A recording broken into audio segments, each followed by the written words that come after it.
Hello dear student, तो अगर आप भी एनआईएस क्लास 12th में हो, सब्जेक्ट है आपका बायोलॉजी, इसके नोट्स को लेकर, इसके लेक्चर वीडियोस को लेकर के, इसके कॉन्सेप्ट को लेकर के आप परेशान हो, कोई बैच ज्वाइन करना चाहते हो, तो डिस्टेंस स्कॉलर ने लॉन्च किया है मंथन बैच, जहां पर आपको एक्सपर्ट फैकल्टी पढ़ाएगी बायोलॉजी बड़े आसान लैंग्वेज में, और आप जिसको पढ़ करके एग्जामिनेशन के साथ ही साथ आगे जितने कॉम्पिटिटिव एग्जामिनेशन होने वाले हैं वहां भी अच्छा स्कोर कर सकते हो। तो मंथन बैच को सब्सक्रिप्शन लेने के लिए आप प्ले स्टोर से डिस्टेंस स्कॉलर के ऐप को डाउनलोड कर सकते हो, वहां पे जाके बैच ज्वाइन कर सकते हो, हमें कांटेक्ट कर सकते हो, नंबर आपको हर जगह दिख रहा है। बाकी कुछ लेक्चर वीडियोस आपको यूट्यूब पे भी फ्री में एक्सेस करने मिल जाएंगी, तो आप बिना पैसे दिए भी यूट्यूब पे पढ़ाई जारी रख सकते हो। Students, welcome to distance scholar. कैसे हैं आप लोग? आई होप आप अच्छे होंगे। आप जानते हैं कि इससे पहले मैंने पीवाई आप लोगों को एक चैप्टर कंप्लीट करवाया था कोऑर्डिनेशन हार्मोन्स के साथ, तो वो चैप्टर्स का मैं आप लोग इससे पहले भी बहुत बार सुने होंगे कि पीवाईक्यू कितना मैटर करता है। पीवाईक्यू आप समझ ही रहे होंगे, प्रीवियस ईयर क्वेश्चंस। तो आप इतना समझ लीजिए कि एक पीवाईक्यू का वेटेज ये होता है कि शायद आप चैप्टर को उतने अच्छे से नहीं पढ़े हैं, बट अगर आप नेक्स्ट 5 इयर्स के पीवाईक्यू का अगर आप अटेम्प्ट कर लीजिए तो आपके वो क्वेश्चंस की 90% कंप्लीट हो जाती है। ठीक है, तो पीवाईक्यू की ये कह लो वेटेज कह लो, तो पीवाईक्यू का बहुत ही महत्व होता है कि आप पीवाईक्यू को सॉल्व करिए, पीवाईक्यू को देखिए कि 5 साल में कैसे क्वेश्चंस आ रहे हैं, कैसी क्वेश्चंस की राइटिंग, आप क्वेश्चंस के आंसर राइटिंग को प्रैक्टिस करिए, तो उससे आपका चैप्टर होगा कि 90% कंप्लीट हो जाएगा।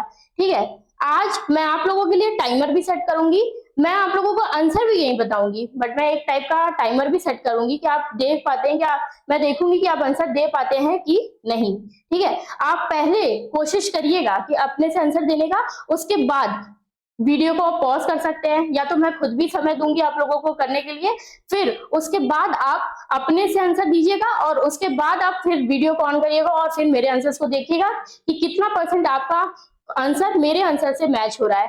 ठीक है, तो आप लोग ऐसे मैं आप लोगों के लिए हर चैप्टर के लिए ऐसे ही पीवाईक्यू लेके आऊंगी, और उनको आपके साथ, आप मेरे साथ सॉल्व करने की कोशिश जरूर करिएगा।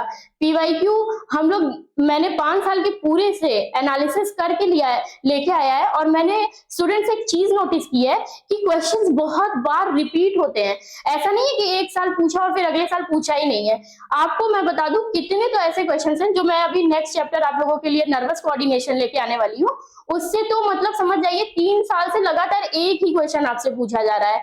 तो आपको यही चीज मैं बताना चाहती हूँ कि कोई क्वेश्चंस कितनी बार रिपीट होते हैं, तो अगर आप उस रिपीटेड क्वेश्चंस को सॉल्व करके ही जा रहे हैं तो शायद प्रोबेबिलिटी है कि आप उस चैप्टर को भले डिटेल से नहीं पढ़े, बट आप उस क्वेश्चंस की वजह से आप अपने पेपर में उसे अटेम्प्ट कर पाएंगे। और स्टूडेंट्स, कभी कभी तो ये होता है कि 5 नंबर वाला क्वेश्चन जो होता है वही रिपीट कर देता है क्वेश्चन पेपर में, तो जो सबसे लॉन्ग क्वेश्चन है वही क्वेश्चन आपके क्वेश्चन पेपर में आ जाता है। तो पीवाईक्यू सॉल्व करना मस्ट है, नोट्स का रिवीजन करना मस्ट है। ये 2-3 पॉइंटर्स आपको हमेशा से बायोलॉजी में जरूर याद रखना चाहिए। और तीसरी जो सबसे मेन चीज है वो आपके डायग्राम की प्रैक्टिस है। बिना डायग्राम के बायो में आप आगे बढ़ने का सोचिएगा नहीं, बट मैं भी जो क्वेश्चन सॉल्व कराऊंगी उसमें बताऊंगी कि शायद आप डायग्राम देंगे तो इस क्वेश्चन की खूबसूरती शायद और बढ़ जाए, तो आप उससे भी क्वेश्चन लिखने की आंसर, मैं आपके लिए आंसर लिख के लेके आई हूँ कि कैसे आपको आंसर एज इट इज वैसे ही एग्जाम में लिखना है। ठीक है, आप चाहे तो उसमें अपना से मॉडिफिकेशन कर सकते हैं, बट हाँ उस पैटर्न से आप नहीं हट सकते, आपको उसी पैटर्न में लिखना है। ठीक, तो चलिए वीडियो को स्टार्ट करते हैं, और आप मेक श्योर करिए कि हमारे इस यूट्यूब चैनल को लाइक, शेयर और सब्सक्राइब जरूर करेंगे। ठीक, तो देखिए यहाँ पे क्वेश्चन दिया हुआ है, fill in the blanks with suitable words, attempt any 2 from A to D। ठीक है, हम लोगों को इसमें सिर्फ 2 अटेम्प्ट करना है। क्वेश्चंस को आप पढ़िएगा, कभी कभी ऐसा होता है कि हम लोग नॉट, ईच, नथिंग, इनमें से 1, इनमें से 2, इनमें से 3, ऐसा नहीं है कि शायद आप 3 सॉल्व कर देंगे तो आंसर आपका नंबर काट लेगा, बट ये भी नहीं है कि आप 1 अटेम्प्ट किए, 2 अटेम्प्ट किए, D अटेम्प्ट किए पर सारा गलत है, तो ऐसे भी नंबर आप लोगों को नहीं मिलने वाला। कोई 2 ही अटेम्प्ट करो पर सही अटेम्प्ट करो, इसमें ये लिखा हुआ है। ठीक है, तो अब देख लेते हैं हम लोग इसमें क्या क्या होगा। पहले, the secretion of milk from the mammary gland is called, जो हम लोगों का सिक्रीशन होता है मेमरी ग्लैंड से, उसको हम लोग क्या बोलते हैं। ठीक, पहला क्वेश्चन है। दूसरा, the first secretion that comes from the memory gland of the mother is called. जब मम्मी प्रेग्नेंट होती है, फिर मम्मी की डिलीवरी होती है, आप बताओ जब दुनिया में आप आ गए तो जो सबसे पहला मिल्क मम्मी के मेमोरी ग्लैंड से निकल रहा है, उस मिल्क को क्या कहते हैं स्टूडेंट्स? आपको यहाँ पे उसका आंसर देना है, ठीक है। तीसरा question, the synthesis of milk from the memory gland is stimulated by the hormone. कौन से हार्मोन से? मैंने अपने लेक्चर में आपको साफ साफ शब्दों में बताया कि ऐसा कौन सा मेमोरी ग्लैंड, ऐसा कौन सा मेमोरी ग्लैंड है जो कि स्टिमुलेट कराता है, सिंथेसिस कराता है मिल्क का। कौन सा ऐसा हार्मोन है तो बताएंगे आप, और मैंने एकदम चैप्टर में आपको अच्छे से और साफ लैंग्वेज में पढ़ाया भी है। तीसरा क्वेश्चन, चौथा question, which is secreted by the anterior lobe of the pituitary gland and another hormone। अब जो ये सी वाला ऑप्शन आप देख रहे हैं, ये तो ऐसा कुछ आपको बताने की कोशिश कर रहा है कि वो पिट्यूटरी ग्लैंड के एंटीरियर लोब से निकलता है, सी वाला, ठीक। बट एक और हार्मोन है जो डी यहाँ पे पूछ रहा है, जो डी, वो बताओ, वो पिट्यूटरी ग्लैंड से निकलता है, पर वो भी release of milk from the memory gland में ही हेल्प करता है। तो ये स्टूडेंट्स आपको बताना है कि ए बी सी डी ऐसे कौन से हैं जो यहाँ पे फिल होंगे, फिल इन द ब्लैंक्स में। अब इसको सॉल्व करने के लिए मैं आपको 1 मिनट का समय देती हूँ, आप इसे पहले अपने से सॉल्व कर लीजिए, फिर उसके बाद हम लोग चलेंगे यहाँ पे इसका आंसर होगा। किसी भी क्वेश्चंस को पढ़ने के लिए स्टूडेंट्स आप ये ध्यान दीजिएगा कि आपसे एक भी सेंटेंस या एक भी वर्ड मिस ना हो। अगर एक वर्ड मिस होगा तो आपसे पता चला ग्लैंड पूछ रहा है, आप हार्मोन का नाम बता रहे हैं, आपसे हार्मोन का नाम पूछ रहा है, आप ग्लैंड बता रहे हैं।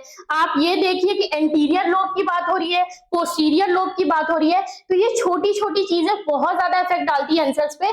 तो आप लोग बहुत ध्यान से क्वेश्चन को रीड करने की कोशिश करिएगा और फिर उसी हिसाब से आंसर दीजिएगा। तो आई होप आप लोग इसे पढ़ लिए होंगे और शायद आंसर भी आप लोगों ने, अगर क्वेश्चन मेरे वीडियो को देखा है तो आप लोग आंसर भी बहुत इजीली दे दिए होंगे। ये बहुत ही इजी क्वेश्चन पूछा हुआ है।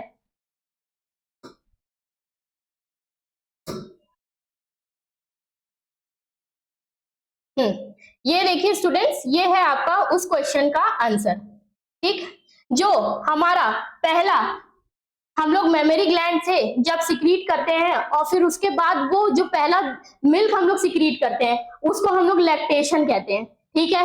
फिर लैक्टेशन के बाद जो हम लोग, जो मम्मी पहला दूध, सबसे फर्स्ट दूध मिल्क जो सिक्रीट करती हैं, उस मिल्क को हम लोग, जो फर्स्ट मिल्क जो सिक्रीट होता है उसको हम लोग कोलेस्ट्रम कहते हैं। और स्टूडेंट्स ये बहुत ही इंपॉर्टेंट है बच्चे को फीड कराने के लिए। अगर सबसे पहला जो होता है मिल्क जो होता है, अगर हम लोग फीड ना कराएं तो आपको हम बता दें बहुत सी ऐसी बीमारी है जो एक बच्चे को लग जाती है, ठीक है। तो कोलेस्ट्रम बहुत इंपॉर्टेंट है, जो पहला मिल्क होता है वो पिलाना बच्चों को। तो कोलेस्ट्रम में ही ऐसी बहुत सी नरिशमेंट चीज होती है, बहुत सी ऐसी विटामिन होती है, बहुत सी ऐसी इंपॉर्टेंट प्रोटीन्स होते हैं जो भी मम्मी को बच्चे के अंदर डालना होता है या मिल्क के थ्रू, तो इस कोलेस्ट्रम के अंदर होता है। ये मिल्क पिलाना बहुत ही जरूरी होता है बच्चों को, ठीक है। तब आ गए तीसरा, कौन सा ऐसा हार्मोन है जो मिल्क का सिक्रीशन कराता है, तो वो है प्रोलैक्टिन, ठीक। और ये प्रोलैक्टिन आपको मैंने पढ़ाया था कि ये एंटीरियर पिट्यूटरी या एंटीरियर लोब से निकलता है पिट्यूटरी ग्लैंड के। अब आ जाते हैं पोस्टीरियर पिट्यूटरी। अब यूटेराइन वॉल को कॉन्ट्रैक्ट कराने में, जब हम लोग अगर लेबर पेन होता है तब उसमें, और मिल्क का मेमोरी ग्लैंड से इजेक्शन मतलब निकालने में हेल्प कौन कर रहा है, वो है ऑक्सीटोसिन, और ये पोस्टीरियर पिट्यूटरी से निकलता है। स्टूडेंट्स मैंने यहाँ पे आप देख रहे होंगे सीधा सीधा नाम लिख दिया है क्योंकि ये as a fill in the blanks के फॉर्म में आया है। यही आपका क्वेश्चन पैटर्न चेंज होता है, ठीक। अब आप मेरे साथ ही करेंगे, आप अपनी कॉपी लीजिए, पेन लीजिए। पहले तो आप जब भी पीवाईक्यू सॉल्व करने बैठेंगे मेरे साथ तो आप अपना कॉपी और पेन साथ में लेके बैठेंगे, ठीक। अब एक क्वेश्चन लिखिए, जब इसी में इन चारों का आपको अगर समझ जाइए कि एक्सप्लेन करना हो वन वर्ड में या थोड़े से वर्ड में आपको इसे एक्सप्लेन करके बताना हो, तो आप लैक्टेशन में क्या लिखेंगे, आप कोलेस्ट्रम में क्या लिखेंगे, आप प्रोलैक्टिन में, आप ऑक्सीटोसिन में क्या लिखेंगे, ठीक है।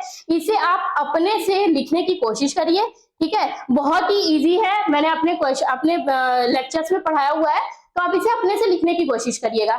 हालांकि फिल इन द ब्लैंक्स में इतना इनफ है तो बच्चे कंफ्यूज ना हो, तो मैंने इसके लिए बस आपको इसी फॉर्मेट में आंसर लिख के दिखा दिया है। ठीक, अब हम लोग बढ़ते हैं अपने नेक्स्ट क्वेश्चन पे। आप देख लीजिए, इस आंसर को आप लिख लीजिए। चलें बढ़ते हैं अपने नेक्स्ट क्वेश्चन की तरफ।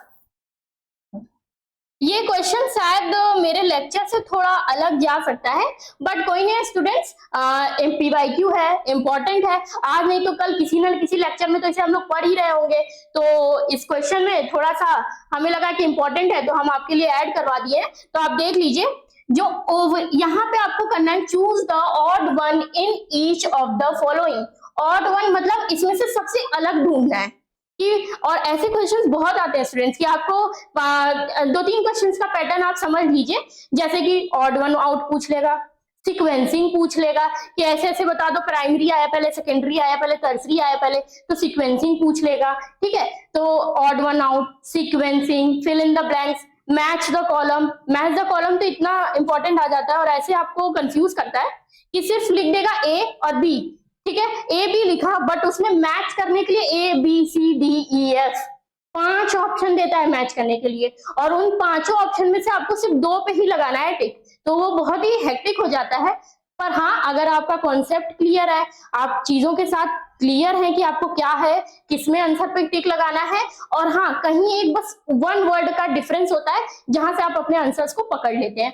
ठीक है, तो ये एक कुछ तरीके थे जिससे क्वेश्चंस आ सकते हैं। तो अभी हम अपने क्वेश्चंस के साथ बढ़ते हैं। Choose the odd one in each of the following, सबसे अलग ढूंढना है इसमें से। तो पढ़ते हैं पहला question, ovary, fallopian tube, vagina, ureter. ठीक है, आप समझिए, ओवरी है, ठीक है, फीमेल्स में पाई जाती है ओवरी, आप बहुत अच्छे से जानते हैं। फैलोपियन ट्यूब है, यूरेटर है, वजाइना है। तो अब इसमें से ऑड वन आउट आप सर्च करेंगे। ठीक है, आप पहले क्वेश्चन कर लीजिए, आंसर फिर मैं बताऊंगी, एक बार पहले आप अपने से ट्राई करने का कोशिश करेंगे। दूसरा, Graafian follicle, Leydig cells and corpus luteum. अब इसमें से आप ऑड वन आउट बताने की कोशिश करेंगे। तो मैं 1 मिनट का टाइम देती हूँ आपको, आप अपने से एक बार ट्राई करिए। आई थिंक स्टूडेंट्स आपने ट्राई कर लिया होगा, और अब मुझे पता है कि आप लोगों में से बहुत लोगों का ये आंसर सही होगा, और बहुत ही ज्यादा इजी क्वेश्चन है ये, इसमें आपको पहचानने में समय ही नहीं लगेगा। ओवरी, ठीक है, फीमेल्स में। फैलोपियन ट्यूब, ठीक है, फीमेल्स में। वजाइना, मेल में कभी सुना है क्या कि वजाइना मेल में होता है? नहीं ना, वजाइना तो मेल में होता ही नहीं है। यूरेटर दोनों में है, मेल फीमेल दोनों में होता है, तो ठीक है। ओवरी भी फीमेल में हो गई। फैलोपियन ट्यूब, फैलोपियन ट्यूब क्या है? फैलोपियन ट्यूब वही है जहां पे स्पर्म आके थोड़ी देर बैठता है अपना, ठीक है। तो फैलोपियन ट्यूब के बारे में मैं आपको अभी फर्दर पढ़ाऊंगी, बट यहाँ पे देखते हैं, ओवरी फीमेल्स में पाई जाती है, फैलोपियन ट्यूब फीमेल में पाया जाता है, वजाइना फीमेल में पाया जाता है, तो यूरेटर क्या, वो तो मेल फीमेल दोनों में पाया जाता है। तो ऑड कौन सा हुआ, सबसे अलग कौन सा हुआ? तो यहाँ पे यूरेटर इसका आंसर हो गया। अब आ जाते हैं Graafian follicle, Leydig cells, corpus luteum. अब आता है लेडिंग सेल्स के बारे में, जब आप लेक्चर्स में जाएंगे तो मैंने आपको लेडिंग सेल्स के बारे में एक फर्दर स्टडी बताई है, और मैं यहाँ पे लेडिंग सेल्स के बारे में आपको समझाऊंगी नहीं, पहले आप जाके खुद लेक्चर में देखिए कि लेडिंग सेल्स कौन से सेल्स होते हैं। लेडिंग सेल्स क्या स्पर्म में कहीं काम आते हैं क्या? आप ये खुद से पता करेंगे तो शायद आपको चीजें, एक बार जब आप रिसर्च करते हैं किसी टॉपिक को लेके स्टूडेंट, तो वो चीजें आपके दिमाग में बहुत अच्छे से बैठ जाती हैं। तो ग्राफियन फॉलिकल फीमेल से रिलेटेड, जो ओवरी में फॉलिकल्स बनते हैं, प्राइमरी, सेकेंडरी, ग्राफियन सबसे बड़ा फॉलिकल, तो ये वो फॉलिकल हो गया। और कॉर्पस ल्यूटियम, जो ओवरी होती है जब रिलीज होनी होती है तो फिर वो कॉर्पस ल्यूटियम से अलग हो जाती है, तो कॉर्पस ल्यूटियम फॉलिकल्स का बचा हुआ पार्ट, उसी को कहते हैं कॉर्पस ल्यूटियम। और कॉर्पस ल्यूटियम क्या सिक्रीट करती है? तो वो हार्मोन सिक्रीट करती है, प्रोजेस्टेरॉन। तो मैंने ये भी आपको लेक्चर में पढ़ाया है, चाहती तो ये भी पढ़ने के लिए बोल सकती थी, बट नहीं स्टूडेंट, ये लेडिंग सेल्स के बाद लेडिंग सेल्स जो है वो एकदम अलग से दिया हुआ है, जिसे आप लोग एक बार अपने से जाके पढ़िएगा। ठीक, तो सबसे अलग यहाँ पे हो गया कॉर्पस ल्यूटियम, जो है वो फॉलिकल से ही रिलेटेड है, फॉलिकल का ही बचा हुआ पार्ट है कॉर्पस ल्यूटियम, इसीलिए सबसे अलग क्या हो गया? Leydig cells. तो ये क्वेश्चन यहाँ से हो गया। इसे आपको सिर्फ और सिर्फ हो सके तो सर्कल करना होगा, या तो कॉपी में आप ए और बी करके आंसर लिख दीजिएगा कि hence ureter is the odd one out in each of the following. बस ये हो गया आपका आंसर 2। अब आ जाते हैं हम अपने क्वेश्चन 3 पे। हाँ, the condition cause due to over secretion of thyroxine, a goitre, hyperthyroidism, cretinism, myxoedema. Students, I think मैंने ये सबसे अच्छे से टॉपिक कंप्लीट कराई है कि कौन सी बीमारी हाइपर और कौन सी बीमारी हाइपो सिक्रीशन के वजह से होती है। तो अगर आप लेक्चर्स में जाएंगे तो एकदम आपको साफ पता लग जाएगा कि कौन सी बीमारी हाइपर और हाइपो से होती है और कौन सी ग्लैंड में क्या कैसे क्या सिक्रीट होता है, तो वो भी पता लग जाएगा आपको। तो यहाँ पे सबसे पहले आप देखिए कि हाइपर और हाइपो वर्ड यूज करके ना यहाँ पे ओवर सिक्रीशन, मतलब ओवर का मतलब बहुत ज्यादा सिक्रीशन हो रहा है उसका, ठीक है। तो बताइए थायरॉक्सिन हार्मोन का, थायरॉक्सिन हार्मोन किससे निकलता है, किस ग्लैंड से निकलता है, तो थायराइड ग्लैंड से निकलता है। तब बताइए the condition cause due to over secretion of thyroxine is, कौन सी डिजीज वो कॉज करता है, गोइटर, हाइपरथायरॉयडिज्म, क्रिटिनिज्म, मिक्सोडीमा। करिए आंसर करिए। ये बहुत ही थोड़ा सा सस्पिशियस क्वेश्चन है, आई थिंक बच्चे इसमें गलत कर सकते हैं 90%, बट ट्राई करिए, फिर उसके बाद हम आंसर देते हैं।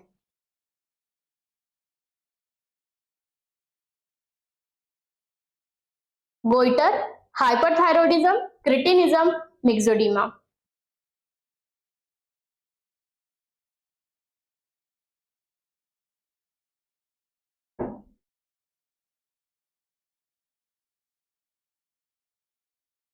चलिए स्टूडेंट्स, अब मैं जानती हूं कि शायद 80% स्टूडेंट्स ने आंसर गोइटर दे दिया होगा, क्योंकि ओवर सिक्रीशन से तो मैम एक्सोथेल्मिक गोइटर भी होता है।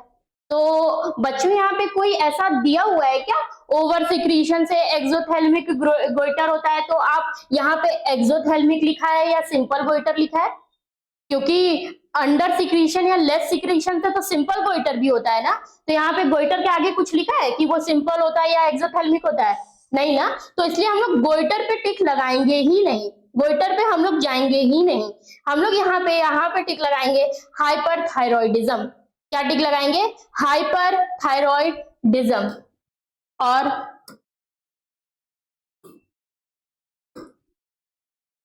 सबसे इंपॉर्टेंट स्टूडेंट्स, गलती करने की कोशिश मत करिएगा। ऐसे ही कंफ्यूजिंग क्वेश्चंस आपको जानबूझ के दिए जाते हैं कि आप लोग कंफ्यूज हो और एक जैसे सिमिलर दिखने वाले ऑप्शंस आपको रखे जाते हैं। बट अगर आपका थोड़ा सा भी कॉन्सेप्ट क्लियर होगा तो आप चीजों को अच्छे से समझेंगे और आंसर भी सही लगा के आएंगे। तो आंसर क्या हो जाएगा आप लोगों का? हाइपरथायरॉयडिज्म। ओवर सिक्रीशन से गोइटर होता है, बट वो गोइटर कौन सा होता है, यहाँ पे मैं लिख देती हूं, एक्सोथेल्मिक। एक्सोथेल्मिक गोइटर होता है, ठीक है, ना कि सिंपल गोइटर। तो यहाँ पे तो कुछ लिखा नहीं था एक्सोथेल्मिक या सिंपल, तो मैंने यहाँ पे टिक कौन सा लगाया? हाइपरथायरॉयडिज्म। यही इसका आंसर करेक्ट है। ठीक, आई थिंक ये चीज आपको अच्छे से क्लियर हो गई होगी। चलिए अब हम अपने नेक्स्ट क्वेश्चन की तरफ बढ़ते हैं। आई थिंक ये हमारे थोड़ा आउट ऑफ सिलेबस क्वेश्चन है, या तो फिर कह लीजिए कि अभी हम लोग इसे पढ़े नहीं है, आगे चल के हम लोग इसे पढ़ लेंगे, ठीक है। तो प्रोस्टेट ग्लैंड के बारे में बुक में तो नहीं दिया था, इसी वजह से शायद आप लोग पढ़े भी नहीं, ठीक। बट आप फर्दर जाएंगे तो आप इसके बारे में पढ़ेंगे, आप शायद रिप्रोडक्शन वाले चैप्टर में भी पढ़ सकते हैं। पर मैं आपको यहीं पे एक छोटा सा ओवरव्यू देने की कोशिश करूंगी कि अगर ये आपके क्वेश्चन में आ भी जाए तो आप इसे कैसे आंसर देंगे अपने एग्जाम्स में, ठीक। तो वो हो गया, पहला क्वेश्चन है ऑक्सीटोसिन, दूसरा प्रोस्टेट ग्लैंड। इसके बारे में पूछा क्या है? Write the function of the following. इन दोनों के फंक्शन लिखना है। अच्छा, सबसे बड़ी बात मैं अपने लेक्चर्स में रिपीट करती रहती हूँ स्टूडेंट, आप बायो में जब भी क्वेश्चंस के आंसर्स को राइट करेंगे या आप जब भी बायो में नोट्स बनाएंगे वो पॉइंटर्स में होने चाहिए। एकदम भी गलती आप नहीं करेंगे कि आप उसे थ्योरी में लिखने की कोशिश करेंगे। थ्योरी में नंबर की एक्सपेक्टेशन एकदम आप 0 कर लीजिए, शायद ही आपको नंबर उतने अच्छे से लिखे शायद मिले। क्योंकि स्टूडेंट्स आप ये चीज समझिए कि जब एक एग्जामिनर कॉपी चेक करता है तो वो भी नीट एंड क्लीन कॉपी की एक्सपेक्टेशन रखता है आपसे, क्योंकि उसे ऑलरेडी बहुत सारी कॉपियां चेक करनी रहती हैं। और अगर आप सोचिए कि आप एकदम ऐसे रामायण या महाभारत जैसी बड़ी बड़ी थ्योरियां लिखें, वो आपके लिए बैठ के पढ़े, तो वो कभी कभी इरिटेट होकर आप लोगों के नंबर्स को कट कर देता है, ठीक है। तो कोशिश करिए कि आप उसे पॉइंटर्स में और साफ साफ, आपकी शायद राइटिंग खराब हो तो कोई नहीं, आप राइटिंग थोड़ा सा आप सही करने की कोशिश ऑब्वियस सी बात एग्जाम में करेंगे ही, तो कम से कम आप स्पेस छोड़िए अपने बीच में आंसर्स के, ठीक। एक पॉइंट लिखा फिर उसके बीच में स्पेस, एक पॉइंट लिखा फिर उसके बीच में स्पेस, तो ऐसे करके आपकी कॉपी क्लीन भी रहेगी और आपके आंसर्स अच्छे से एग्जामिनर को दिखेंगे भी, ठीक। और शायद इससे नंबर बढ़ भी जाए, तो आप इसके लिए, तो आप इससे अच्छी बात आपके लिए क्या होगी। तो अगर फंक्शन लिखना है तो मैं आपको एक तरीका बता देती हूँ, किसी भी चीज का फंक्शन कैसे लिखते हैं, ठीक है।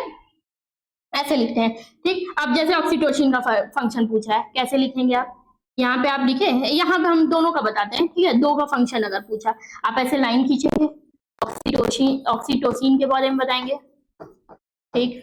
फिर यहाँ पे प्रोस्टेग्लैंड मैंने इसे सफिक्स में लिख दिया, ठीक है। ऐसे आप पॉइंटर्स डाले, ऐसे डाले, ऐसे डाले, फिर इसके बारे में आपने लिखा, इसके बारे में आपने लिखा, फिर यहाँ पॉइंटर्स डाला, इसके बारे में लिखा, इसके बारे में लिखा।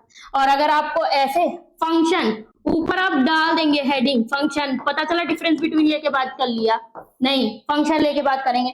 या अगर आपको ऐसे नहीं लिखना, डिफरेंस बिटवीन का डर हो रहा है, तो फिर कैसे लिखेंगे। तरीका तो ऐसे ही भी है, मैंने ऐसे ही आंसर लिख के लेके आया आपके लिए, आप चाहें तो ऐसे भी लिख सकते हैं। अब पहले आप देंगे यहाँ पे ए का ऑक्सीटोसिन, ऊपर आप फंक्शन की हेडिंग डाल देंगे, फिर से बता रही हूँ, फंक्शंस का फंक्शंस ऑफ करके ऑक्सीटोसिन डाल दिए, ठीक है। और ऑक्सीटोसिन डालने के बाद आप फिर मतलब उसके फंक्शन को पहले इलेबोरेट किया पॉइंटर्स में, ठीक है। पॉइंटर्स में फिर डालने के बाद फिर बीजी के पॉइंटर्स में, तो पॉइंट में आपको आंसर देना है। बिल्कुल भी आप मत सोचिएगा कि आप थ्योरी लिख के गए लंबी लंबी और आप आंसर पा रहे हैं, आप मार्क्स पा रहे हैं, ठीक है। तो ऐसा आप वो मत रखिएगा। अब आप इसका क्वेश्चन का आंसर दे लीजिए, मैं आपको कुछ टाइम देती हूँ, सोच लीजिए कि ऑक्सीटोसिन के बारे में मैंने क्या पढ़ाया था। मैंने ऑक्सीटोसिन के बारे में पढ़ाया है स्टूडेंट्स लेक्चर में, प्रोस्टेट ग्लैंड के बारे में ना हो, बट यहाँ पे मैं आपको प्रोस्टेट ग्लैंड के बारे में समझाऊंगी। तो आप ऑक्सीटोसिन के बारे में पहले कुछ आंसर दीजिए। यहाँ पे वो देख लीजिए आंसर, उसका हाइपरथायरॉयडिज्म का एक्सोथैल्मिक गोइटर होता है, ठीक। अब आ जाते हैं, ये है हमारा स्लाइड, ठीक। अभी मैंने तो बताया कि मैंने ऐसे ही आंसर दिया है, ठीक। स्टार्ट करें। Prostate gland secrete prostatic fluid, a component of semen that nourishes and protect sperm। अच्छा स्टूडेंट, जब इजैकुलेशन होता है एक मेल का फीमेल की बॉडी में, ठीक है, तो एक वाइट फ्लूइड होती है जिसे हम लोग सीमन कहते हैं, ठीक है। तो सीमन को जो होता है, ठीक, secret prostatic fluid, a component of semen that nourishes. ये जो प्रोस्टेट ग्लैंड है, ये सीमन का एक कंपोनेंट है जो कि स्पर्म को, जो हाँ उस सीमन के अंदर जो स्पर्म होता है, ठीक है, स्पर्म उसी सीमन के थ्रू अंदर गए बॉडी के, ठीक है। तो जब वो उसको नरिशमेंट प्रोवाइड, खाना पीना, नरिशमेंट, आने जाने की जो फुर्ती, नरिशेस करता है, प्रोटेक्ट करता है उसे डैमेज होने से, तो कौन करता है, वो प्रोस्टेट ग्लैंड करता है। Help in the movement of sperm, sperm के मूवमेंट में, मूवमेंट कैसे स्पर्म मूवमेंट करता है ऐसे, ठीक है। तो स्पर्म के मूवमेंट में हेल्प करता है कौन, प्रोस्टेट ग्लैंड। ये इंश्योर करता है semen is forcefully expelled during ejaculation. जब बच्चों इजैकुलेशन होता है, एक मेल जब एक मेल इजैकुलेट करता है फीमेल की बॉडी में, तो एक फोर्सफुली एक्सपेल्ड होना चाहिए। ये नहीं कि जो आपका स्पर्म है वो बहुत ज्यादा वो उसे कहते हैं वेस्ट हो जाए, सीमन वेस्ट हो जाए, तो फोर्सफुली एक्सपेल्ड, एकदम फोर्सफुली अंदर जाना चाहिए, ठीक है। तो फोर्सफुली एक्सपेल्ड होना चाहिए ड्यूरिंग इजैकुलेशन, उसमें इंश्योर करता है प्रोस्टेट ग्लैंड। फिर ये may play role in regulation of urine flow, urine का फ्लो रेगुलेशन अच्छे से हो रहा है कि नहीं हो रहा है, वो भी हेल्प करता है हमारा प्रोस्टेट ग्लैंड, ठीक है। तो बहुत ही हमारे से कनेक्ट करने वाले पॉइंट्स हैं, आपको इसे याद करने में ऐसा कोई बहुत बड़ा चीज लिखा नहीं है, बहुत इजी से आपको समझ में आ जाएगा। एक बार आप इसकी रीडिंग लीजिए, चीजों को आप आज जिस लैंग्वेज में आपको इंग्लिश अच्छे से समझ में आती है, आपको हिंदी अच्छे से समझ में आती है, जिस भी लैंग्वेज में आप कंफर्टेबल हो, पहले आप उसको उस अपने लैंग्वेज में कंफर्टेबली याद करने की कोशिश करिए कि हाँ भाई ऐसे ऐसे सीमन में जो सबसे इंपॉर्टेंट रोल प्ले करता है, उसको नरिश प्रोटेक्ट करने का स्पर्म का काम करता है, प्रोस्टेट ग्लैंड करता है। यूरिन का फ्लो रेगुलेशन कराने में प्रोस्टेट ग्लैंड हेल्प करता है। मूवमेंट स्पर्म का कराने में जैसे ये स्पर्म प्रोस्टेट ग्लैंड हेल्प करता है। ठीक है, तो अगर आप ऐसे चीजों को अपने लैंग्वेज में याद करने की कोशिश करेंगे तो आप पॉइंटर्स में इसे बहुत ही आसानी से लिख लेंगे। ठीक है, अगर आपका पॉइंट थोड़ा बहुत भी मैच होता है ना, तो शायद आपके जो एग्जामिनर है वो आपकी इंग्लिश को इधर उधर देख लेंगे, पर आपका अगर कंटेंट क्लियर है कि हाँ भाई यहाँ पे यूरिन फ्लो के रेगुलेशन की ही बात हो रही है, तब उससे आपके आंसर में बहुत ही फर्क पड़ता है। ठीक, तो ये प्रोस्टेट ग्लैंड के बारे में मैंने लिखा है। ऑक्सीटोसिन तो मैंने डायरेक्ट लेक्चर ही में पढ़ा है, मैंने इसके दो तीन मेन एकदम पॉइंटर्स लिख दिए हैं। मतलब अगर आप इतना भी लिख देंगे तो आपके अगर ये 5 नंबर का क्वेश्चन है तो आपको पूरा 5 नंबर पूरा मिल रहा है। ठीक है, अब देख लीजिए वो कौन से हैं। Uterine contraction during labour and child birth. ठीक, वही बात कि जब चाइल्ड का बर्थ होता है तो यूटेराइन का कॉन्ट्रैक्शन बाहर निकालने के लिए कौन सा, ऑक्सीटोसिन।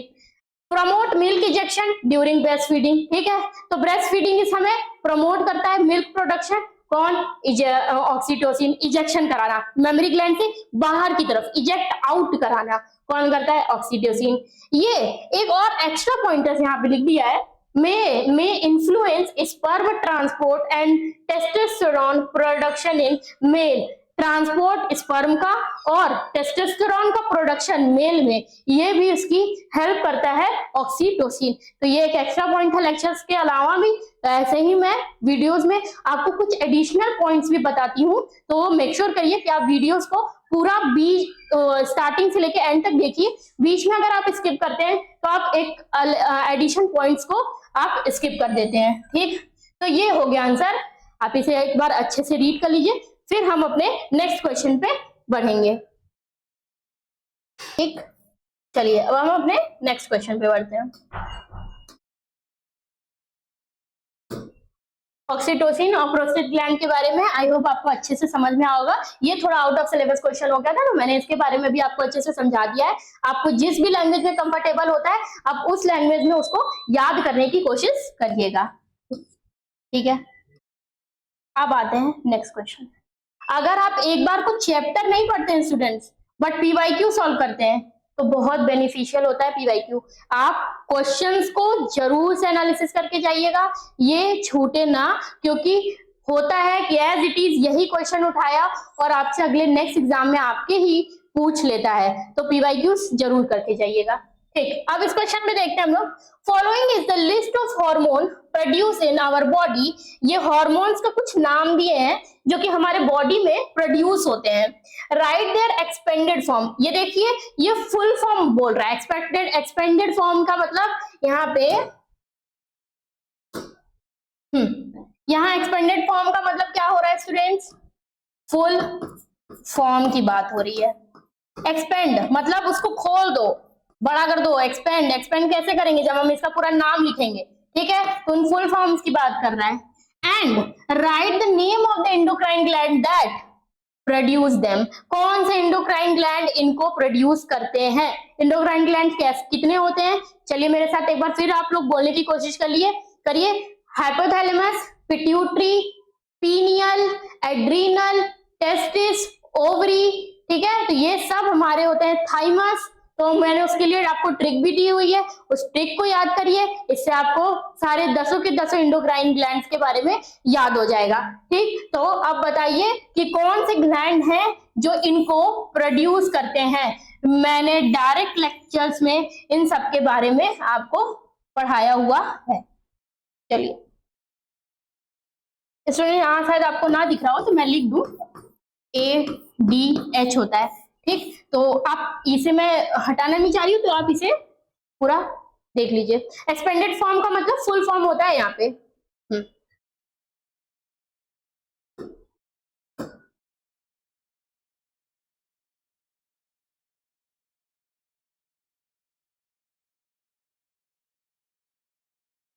बहुत अच्छे से आंसर राइटिंग आनी चाहिए। इसी एक चीज में आपसे 3 चीजें पूछ लिया, एक्सपेंडेड फॉर्म बता दो, ये कहाँ से निकलते हैं, उन एंडोक्राइन ग्लैंड्स का नाम बता लो। तो बहुत ही सफाई से, ये नहीं कि ABCDE दिया हुआ है सब किसी भी तरह लिखे जा रहे हो, नहीं। हाँ, आप बल्कि इसमें एडिशन करना चाहो तो आप एडिशन कर सकते हो। शायद इसमें नहीं लिखा हुआ है कि आप फिगर बनाओ, इमेजेस बनाओ, ठीक है, बट आप इमेजेस अगर दे देते हैं तो जिसे कहते हैं ना, एक मुहावरा है सोने पे सुहागा जिसे कह देते हैं, तो वो बहुत ही ज्यादा इफेक्ट डालेगा आपके आंसर पे। वो एक कह देंगे कि चेरी ऑन द केक, ठीक है, तो उसका काम करेगा आपका डायग्राम। तो आप कोशिश करिएगा कि आप अपने आंसर राइटिंग में एक डायग्राम देने की जरूर से कोशिश करिएगा, ठीक।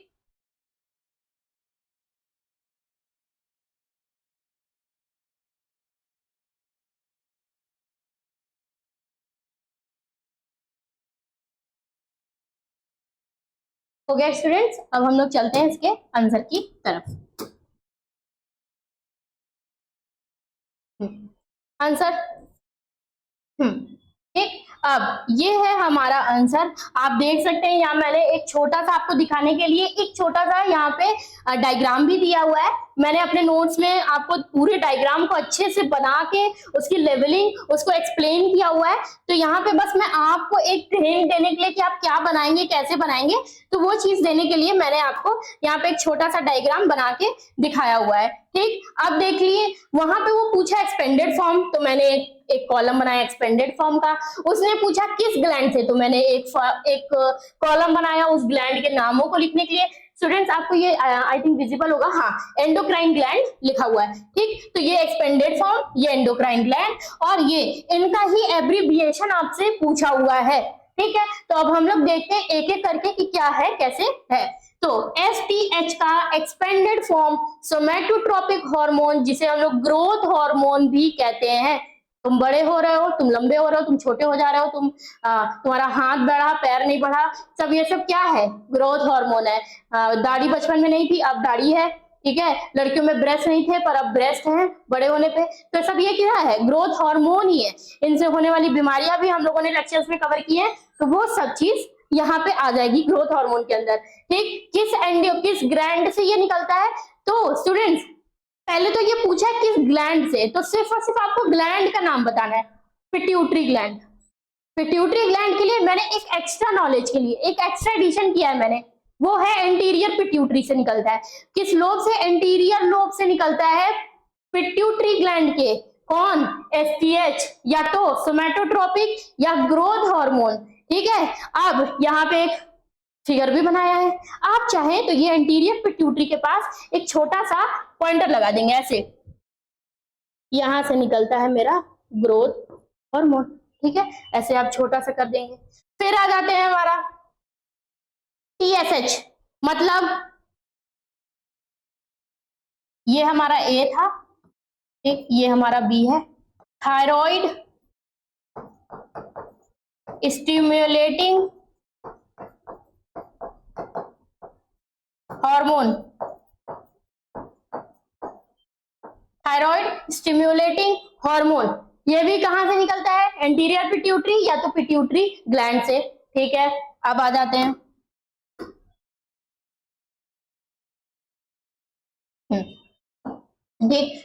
FSH, ये भी लिखते हैं C, फॉलिकल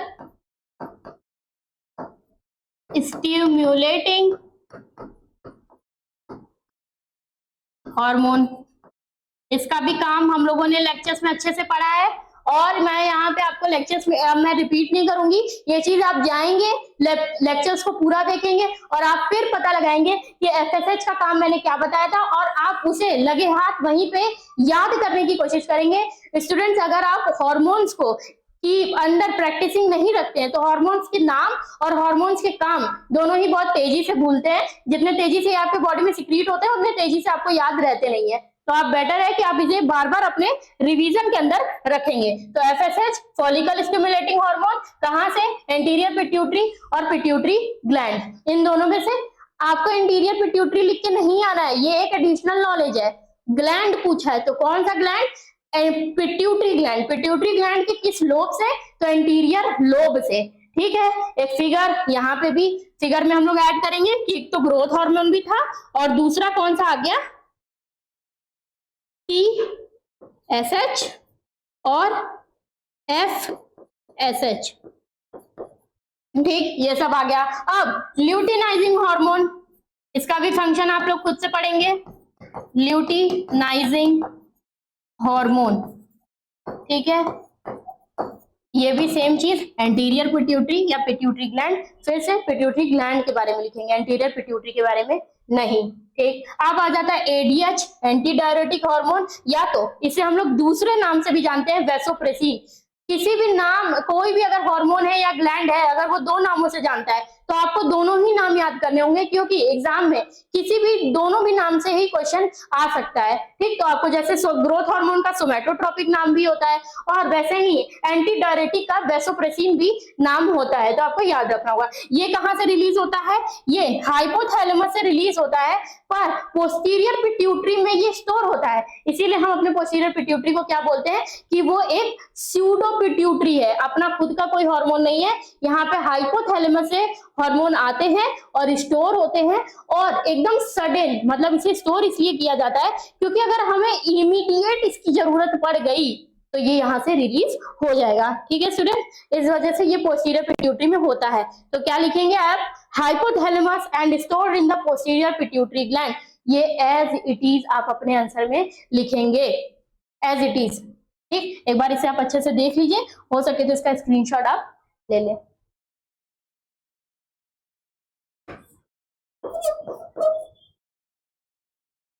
अब LH को अगर आपको दिखाना है तो पोस्टीरियर पिट्यूटरी आ गया, तो अब हम लोग पोस्टीरियर पिट्यूटरी में दिखाएंगे ADH को। ADH के पास से और क्या निकलता है, अगर आप पढ़े होंगे तो जानते होंगे, ADH से निकलता है ऑक्सीटोसिन। ठीक है, तो यहाँ पे पूछा नहीं है तो इसीलिए मैं लिख नहीं रही हूं, बस आपको बताने के लिए मैंने बता दिया। ठीक, चलिए,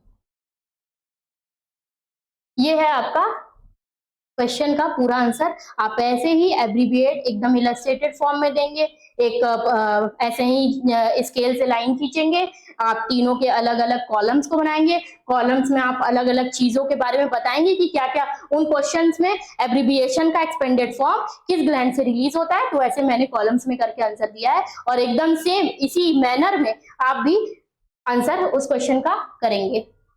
ये होता है आंसर राइटिंग का एक तरीका। ठीक, आते हैं अब नेक्स्ट क्वेश्चन पे अपने।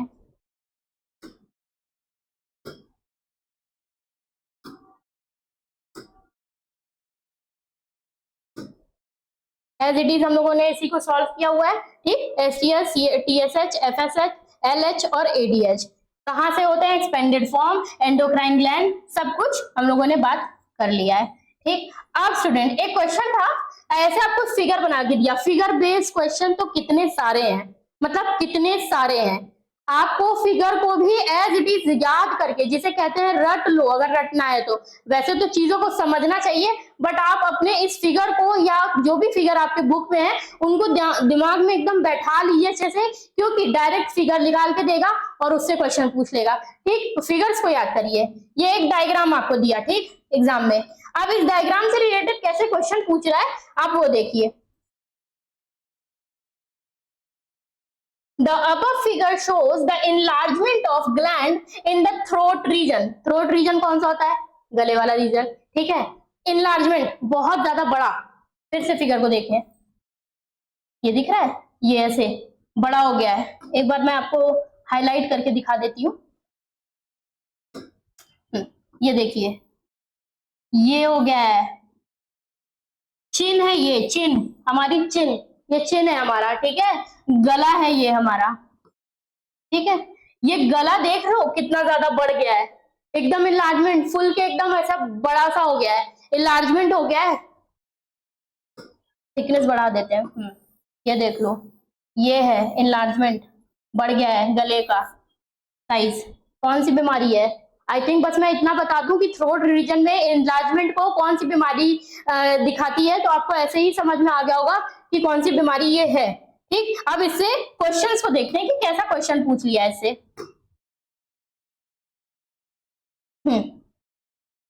The above figure shows that enlargement of the gland in the throat region.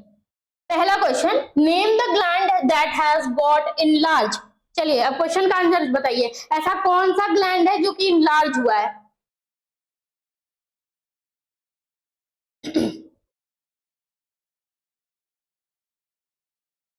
ठीक, समझ में आ रहा है? Name the gland that has got enlarged. कौन सा ऐसा ग्लैंड है जो enlarge हुआ है? दूसरा वो, अच्छा स्टूडेंट्स ये देखिए कि अगर आप एक क्वेश्चन सॉल्व कर रहे हैं तो इससे अगर आपसे क्वेश्चन पूछ भी लिया कि अब हम जिस ग्लैंड के बारे में हम अभी पढ़ने जा रहे हैं उस ग्लैंड के बारे में कुछ लिखिए, ठीक है, तो आप ये देखिए कि आप उसके बारे में भी लिखेंगे तो आपको ऐसे ही सब कुछ याद हो जाएगा। ठीक, उससे कौन सी डिफिशियंसी हो रही है, क्या उससे प्रिवेंशन कर सकते हैं हम लोग, किस चीज की वजह से हो रही है, तो एक पूरा का पूरा टॉपिक आपका पीवाईक्यू सॉल्व करा दे रहा है। ठीक है, तो हर क्वेश्चन से हम लोग समझ रहे हैं कि पीवाईक्यू की क्या वैल्यू है, आपको पीवाईक्यू क्यों सॉल्व करना चाहिए। ठीक, तो ऐसे मैं हर चैप्टर्स के पीवाईक्यू आपके लिए लेके आऊंगी। ठीक, तो ये देखिए दूसरा क्वेश्चन क्या पूछा है, what disease is the person suffering from. अब आपसे पूछ लिया कि अगर उसके थ्रोट रीजन पे एनलार्जमेंट हुआ है तो किस डिजीज, एक टाइप की डिजीज ही ना हुई, नॉर्मल लोगों के थ्रोट में एनलार्जमेंट देखने को मिलती है नहीं ना, तो किस डिजीज से वो पर्सन जो है वो सफर कर रहा है। दूसरा क्वेश्चन ये था। तीसरा question, what is it due to, किसके वजह से ये हो रहा है, क्यों थ्रोट में एनलार्जमेंट देखने के लिए मिल रही है। ठीक, चौथा क्वेश्चन ये है, हाँ ये पता नहीं यहाँ पे क्यों 1 लिख दिया है, मैं इसे ठीक कर देती हूँ, ये यहाँ पे 3 है। ठीक है students, 3।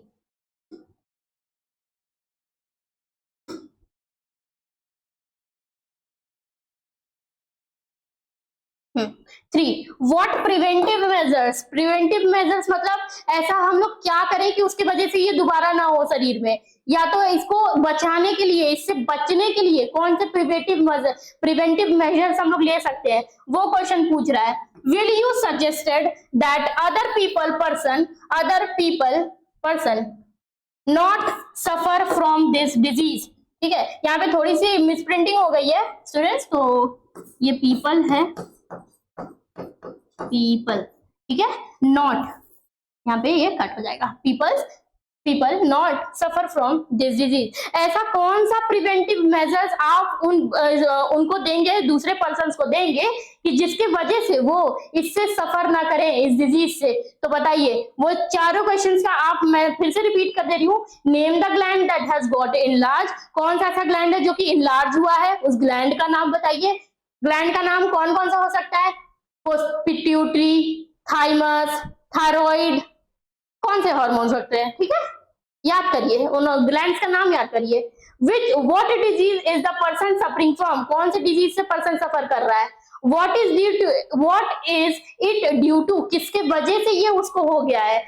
What preventive measures will you suggest that other person not suffer from this disease? ऐसा कौन सा प्रिवेंटिव मेजर आप देंगे कि वो उससे जाके वापस से सफर ना करे। ठीक, तो ये चारों क्वेश्चन है, अच्छे से इन्हें पढ़िए, 3 क्वेश्चन है, इन तीनों क्वेश्चन का आंसर देने का ट्राई करिए।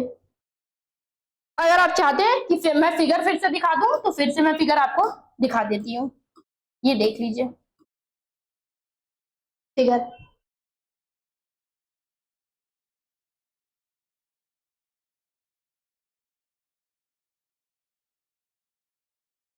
चलिए हम लोग अब इसके आंसर को देखते हैं।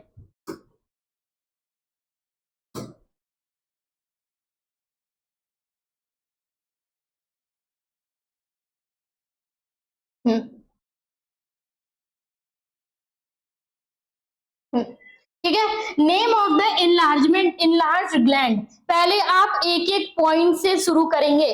सबसे पहला क्वेश्चन तो 1 डाल के फिर, ठीक, एक सेकंड स्टूडेंट, शायद उसमें लिखा था कि सिर्फ अटेम्प्ट एनी 2 ना, आई थिंक, एक सेकंड मैं चेक कर लेती हूँ।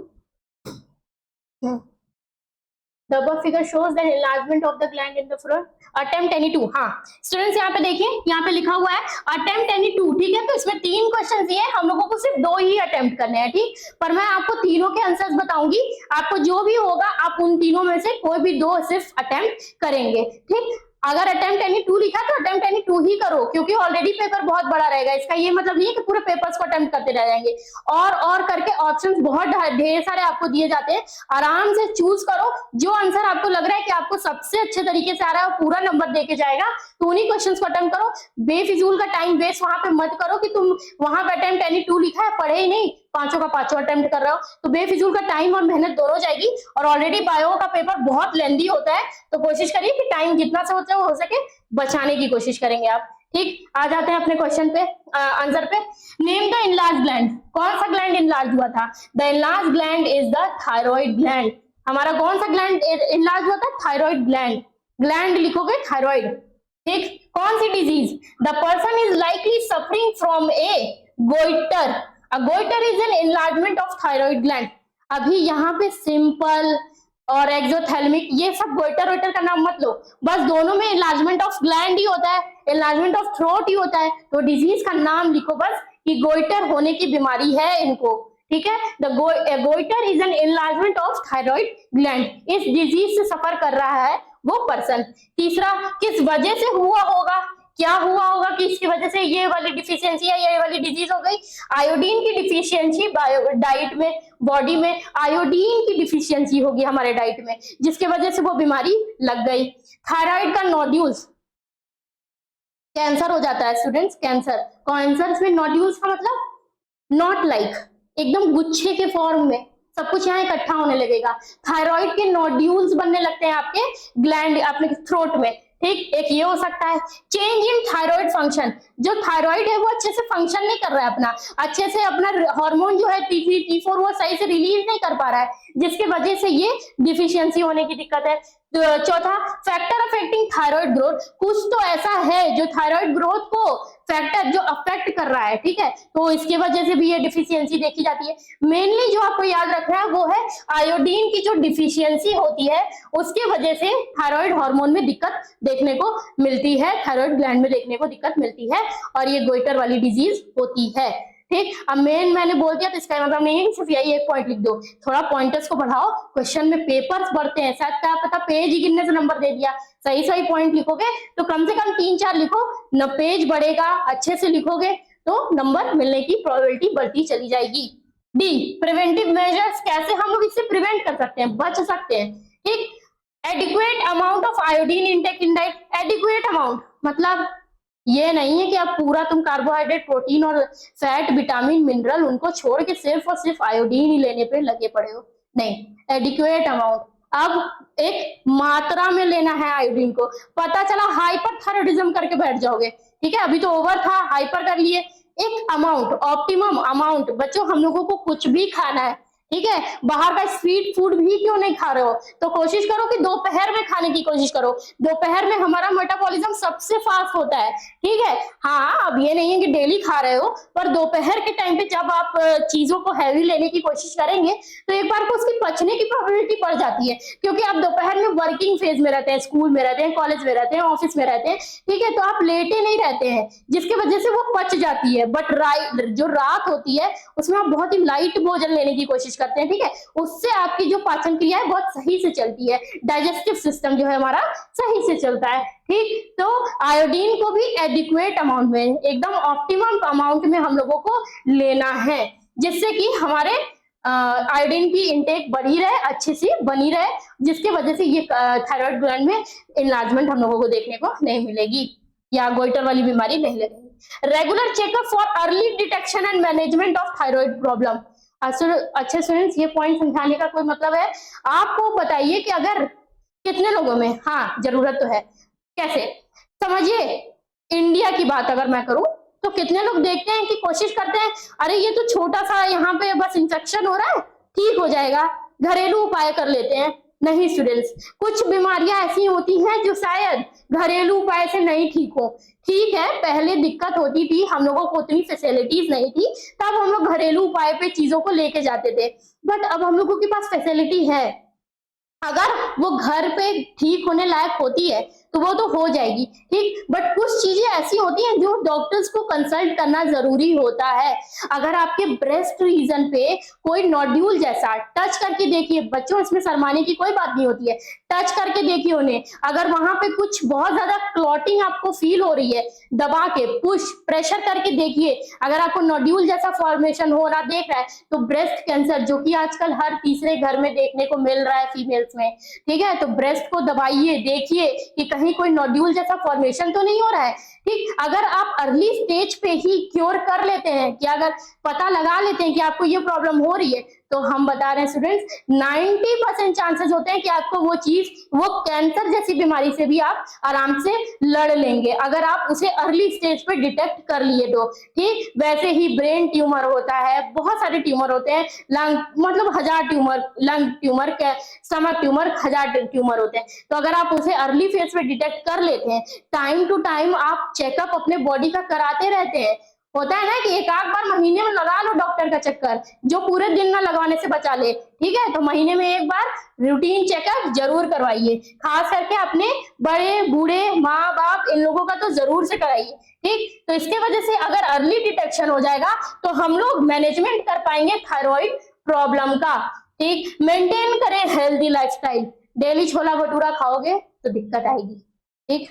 हो सके फ्रूट्स लो, ठीक। हो सके तो एक आध महीने में फास्टिंग करो, जरूरी नहीं है कि एक महीने में है, अगर दिन होते हैं 30 तो तुम 30 दिन खा रहे हो, जरूरी नहीं है। मम्मी अगर बोले बच्चों थोड़ा सा खा लो खा लो खा लो, नहीं, अगर बच्चे का मन एक दिन नहीं है तो मतलब बॉडी रेस्ट मांग रही है डाइजेशन करने के लिए, करने दो डाइजेशन बॉडी को, ठीक। बॉडी डाइजेस्ट कर लेगी, भूख का सिग्नल खुद देगी कि भाई भूख लग गई खाना दे दो। कभी कभी आप उस भूख को पानी से मार सकते हैं। अब इसका ये मतलब नहीं कि मैम सिखाइए भूख फास्टिंग करने के लिए तो डेली आप 30 दिन में, तुम 29 दिन फास्टिंग ही कर रहे हो, ठीक। हफ्ते में या महीने में एक दिन दो, जब अपनी बॉडी को डिटॉक्सिफाई कर सको, क्लीन कर सको, ठीक है। तो अगर आप एक हेल्दी लाइफस्टाइल का, सुबह आप मॉर्निंग वॉकिंग या छोटी सी एक्सरसाइज या योगा कर लिए, या तो समझो दोपहर के टाइम पे हम लोग थोड़ा जो तेल घी वाला चीज खा रहे थे वहां पे सिंपल खिचड़ी ले लिए, तो सिंपल लाइफस्टाइल से भी आप अपने बॉडी को बहुत प्रोटेक्ट कर सकते हो। ये बॉडी और मांगती क्या आपसे, थोड़ा सा अच्छा हेल्दी लाइफस्टाइल ही ना। तो यही वाला हो गया बात। तो एक ये क्वेश्चन को लिखने का पैटर्न है, उस क्वेश्चन का ये आंसर है। आप ये लोग इसे अच्छे से पढ़िए, एक एक लाइन को ध्यान से।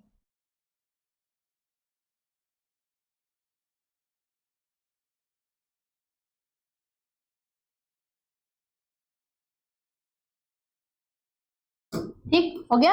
अब देख लेते हैं कोई और क्वेश्चन तो नहीं बचा है। ठीक स्टूडेंट्स, हाँ, ये हमारे आज के लेक्चर का लास्ट क्वेश्चन है। जल्दी से इसे सॉल्व कर लेते हैं। देख रहे हैं आप जो हमारा क्वेश्चन है, आई थिंक यहाँ पे भी कुछ मिस हो गया है, ठीक है। तो मैं आपके लिए लिख देती हूँ यहाँ पे।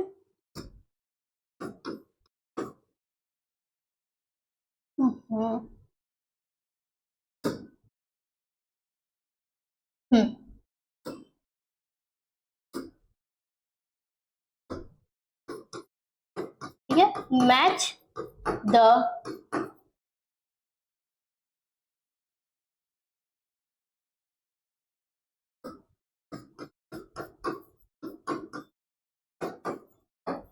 अभी स्टार्टिंग के लेक्चर्स में मैंने आपको बताया कि जब आपको कभी कभी मैच द कॉलम ऐसा दे देगा कि कॉलम 1 में सिर्फ 2 ही पॉइंट है, जैसा आप देख रहे हैं, ठीक है। बट जब कॉलम 2 खोल रहे हैं या देख रहे हैं हम, तो वहां A B C D 4 option दे दिया, ठीक है। और आपको हर दूसरा ऑप्शन यही लगेगा कि अरे हाँ यार, ये पहले वाले का आंसर तो यही लग रहा है। यहाँ पे काम आता है आपका कॉन्सेप्ट, कितने अच्छे से आप कॉन्सेप्ट को पढ़े हैं, वो काम आएगा इसको मैच कराने में, ठीक। इंसुलिन के बारे में मैंने क्या पढ़ाया है, टेस्टोस्टेरोन, शायद हाँ मैंने पढ़ाया हुआ है। टेस्टोस्टेरोन जब आप पढ़ेंगे, इंसुलिन जब आप पढ़ेंगे, इनमें बस एक छोटी सी लाइन की फर्क होगी और वही इसका आंसर होगा। तो आप देखिए और बताइए कि इसका आंसर क्या है।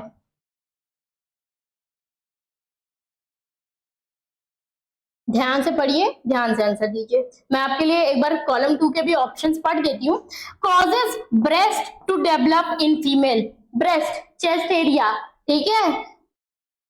Regulate the amount of sugar is blood, sugar in blood, in है, एज लिखा हुआ है यहाँ पे, ठीक है। शुगर इन ब्लड, ठीक, causes males to start producing sperm, males के अंदर स्पर्म प्रोड्यूस करने का कॉज करने लगता है, शुगर अमाउंट का रेगुलेशन करने लगता है, prepare body for as emergency, कुत्ता पीछे पड़ा वाला एग्जाम्पल, इमरजेंसी के लिए तैयार करता है बॉडी को।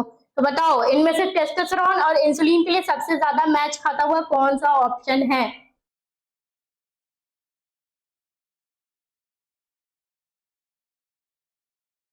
ठीक, आई होप आप सब लोगों ने आंसर दिया होगा। अगर आंसर दिया तो सही बात, शाबाश बच्चों।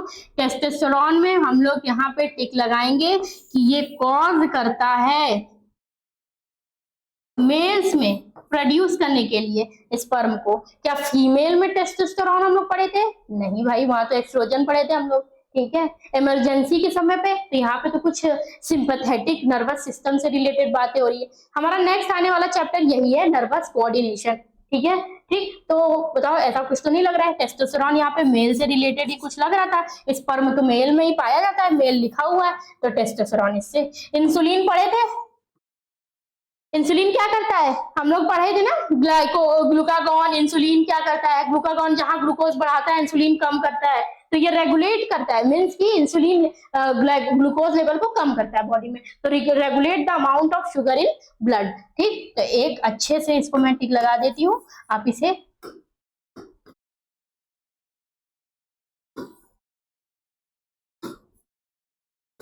अच्छे से टिक लगा दे, ठीक, तो आप समझ जाएंगे। इंसुलिन का हो गया बी और टेस्टोस्टेरोन का हो गया सी। ठीक, एकदम इजी, इससे ज्यादा इजी क्वेश्चन तो हमें लगता है पूछ ही नहीं सकता है अगर आप अच्छे से पढ़ के जाएंगे तो। ठीक, यहाँ पे होता है हमारा क्वेश्चन खत्म।